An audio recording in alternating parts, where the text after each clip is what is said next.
Ultima?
Dyno day.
You gotta give me something now.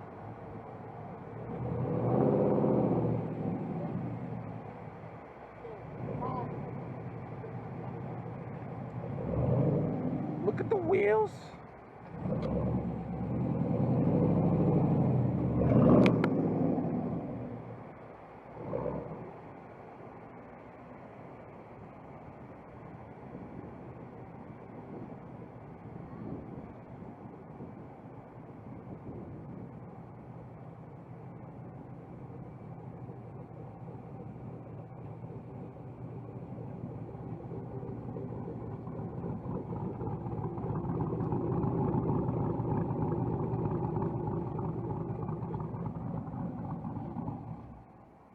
I got the dyno sheet, 490 wheel horsepower, and sorry about that, it's getting a little windy. 491 torque. All right, I'm getting ready to race my buddy. He's got a 392. I think it's a 2017, 2016, something like that. All right, here we go.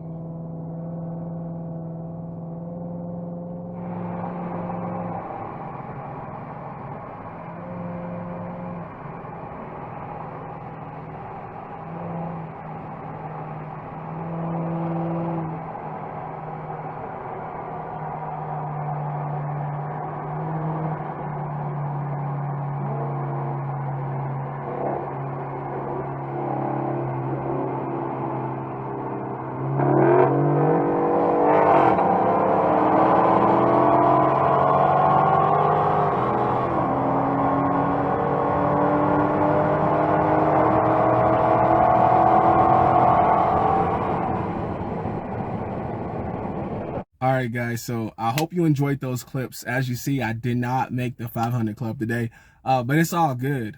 I'm happy with the way the car performed. Just talking to my tuner, he thinks that I have a pound, maybe 2 pounds of boost, you know, just left on the table. My intercooler, there's no way to put it, it's junk. My IATs were running above like 130 on some of those pulls today, so I got to take care of that. And then also, don't knock me, I used some cheap Home Depot couplers, just being impatient with this build. So who knows, maybe I'm losing boost from that as well. Also keep in mind, you know, I'm in Denver, you know, 5,000 plus feet up. At this altitude, your efficiency, you can lose, you know, 10 to 15%, you know, efficiency of your engine at this high of altitude. So, you know, that's another thing to consider before you guys are like, oh, 500 horsepower, that's all. If I was at sea level, I'd definitely be making more. It's no question. Next steps, definitely, like I said, probably drop a Heminow intercooler in here, get the right couplers, maybe E85 and a drop-in fuel pump, and possibly long tube headers coming real soon. Overall, like I said, I got the car when I first got it. It was at about 320 horsepower with just a K&N intake, and for it to be where it's at right now, I'm not complaining. So as always, guys, please smash that like button. I appreciate you all. Until next time, peace.